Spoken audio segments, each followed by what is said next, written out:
Alright, still didn't get any requests, and still didn't get an email, so guess I'm strumming the banjo today unless any of you ask questions in the chat menu.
Yeah, I see your message just all kind of popped up at once right now. So discussion board for this week. We're a little bit lag on the discussion board today. All right.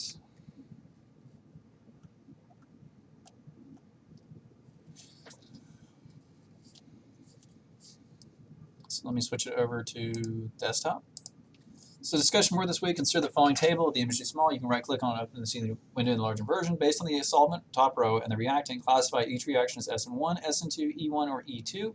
In the discussion board, explain how you plan to remember how to favor each type of mechanism. So I'm going to open this up in a new window, just to make it a little bit easier to see on your end. So the solvent here is diethyl ether versus acetonitrile, and our compounds here are sodium hydroxide, tert butoxide, sodium chloride, and isopropoxide. So first of all, we need to consider what E versus S means.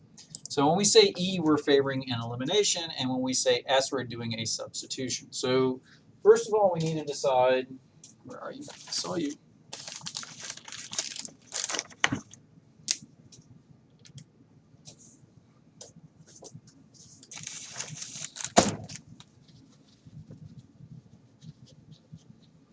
So let me write it out here. Either.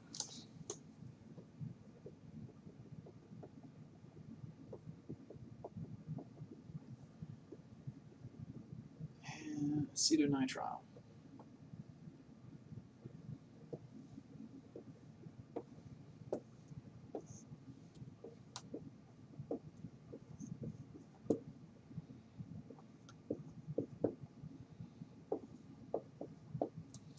So more or less got our table recreated here. So in terms of whether it's substitution or elimination, this is going to depend on the nature of the reactant.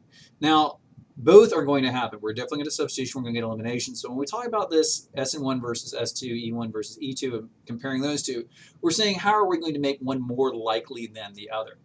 So when it comes to substitution versus elimination, steric hindrance is going to play a major factor here. So the smaller the nucleophile, the more likely it is to participate in substitution. The bigger that nucleophile is, more likely it is to participate in elimination. So something like tert butoxide and isopropoxide, these are going to be ones that favor the E mechanism.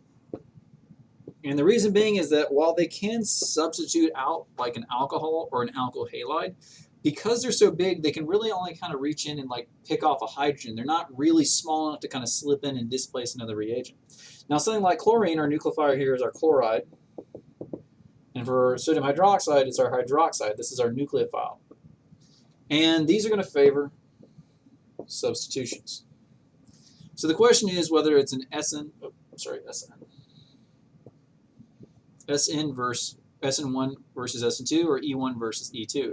And this is going to be a property of our solvent. Now, there's two ways that a solvent can, let's talk about promoting SN1. So with SN1, we form a carbocation.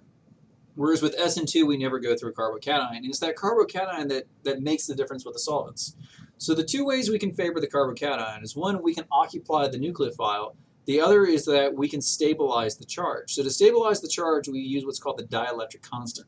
So if you go to the tables on the course website, you'll find a list in, I think especially in test 1, you'll see like test 1 test tables.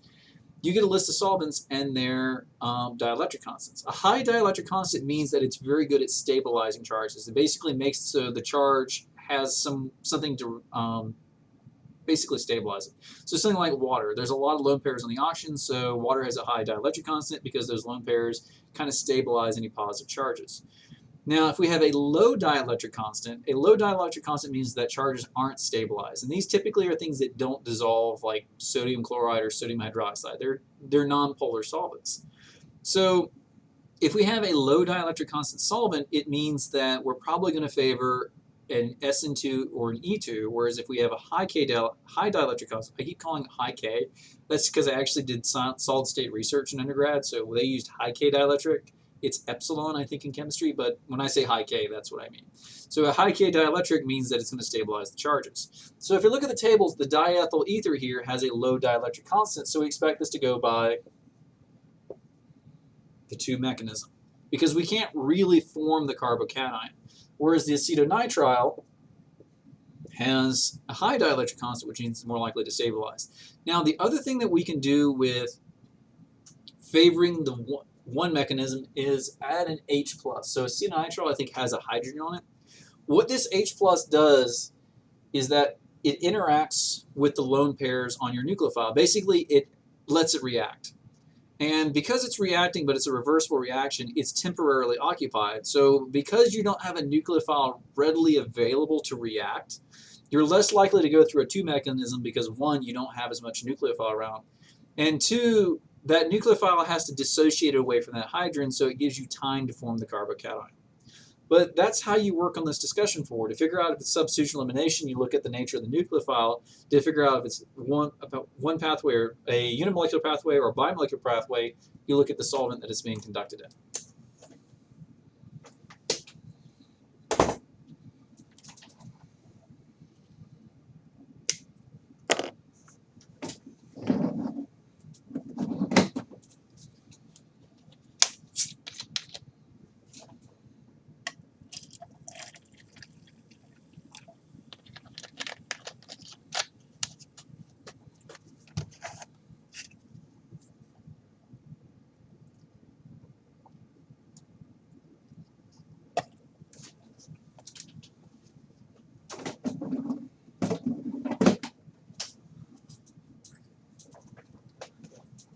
Other questions?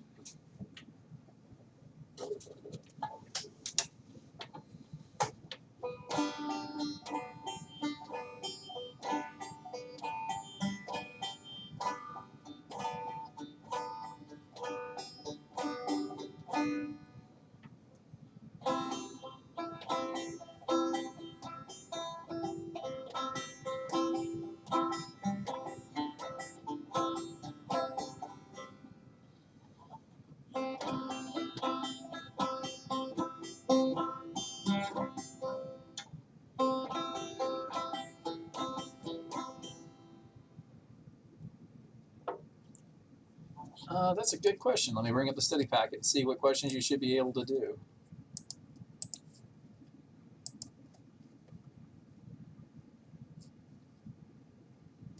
And on top of that, let me see when the exam actually is.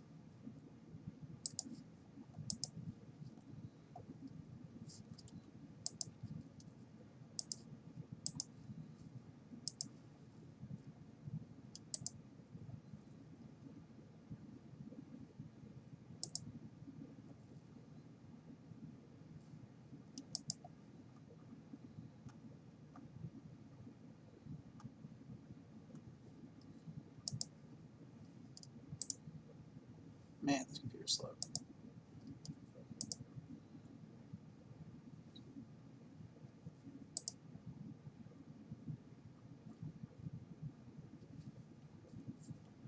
So by this point, you should be able, stop it. We're updating our version of Word at work, and like it's not quite caught up with the key yet. So I'm not going to do it by pages, but I will give it to you by the topic areas. So definitely naming alcohols and alkyl halides, that should be pretty second nature to you at this point.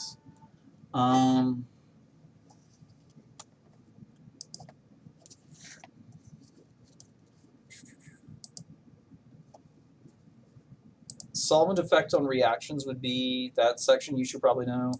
And then nucleophile effects on reactions you should kind of know. But building on that are simple reactions of alcohols and alkyl halides.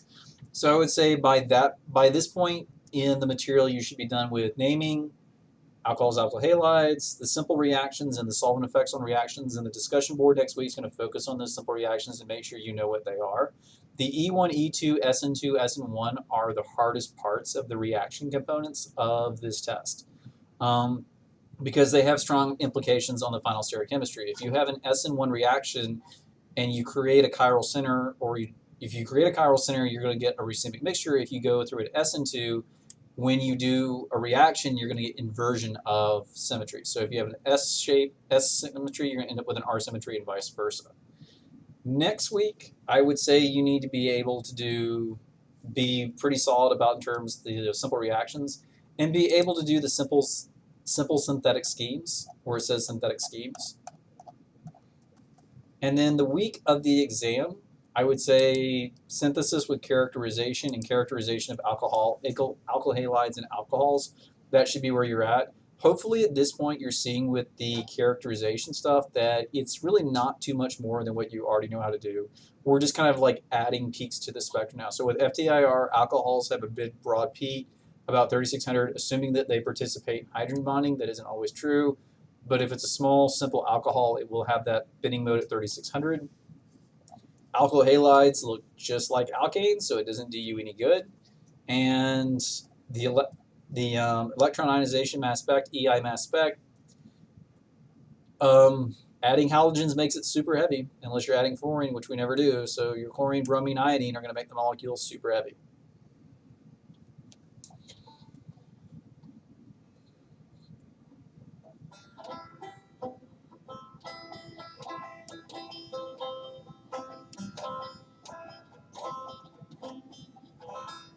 Other questions?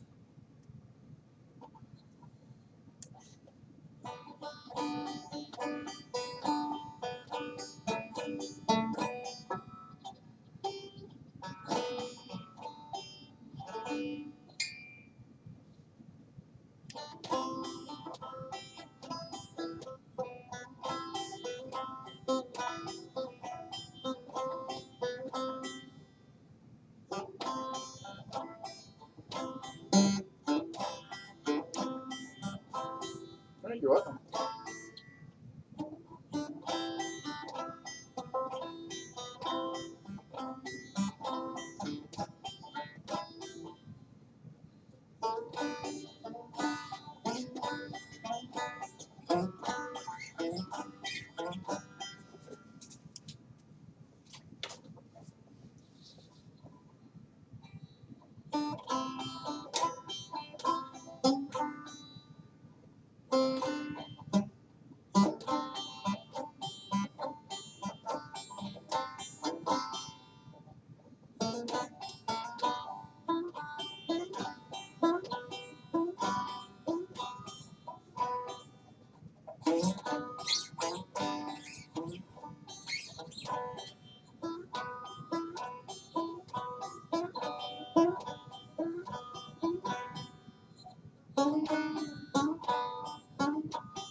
Oops.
All right, so again, if you have any questions, feel free to email me them, and I will try to answer them in advance.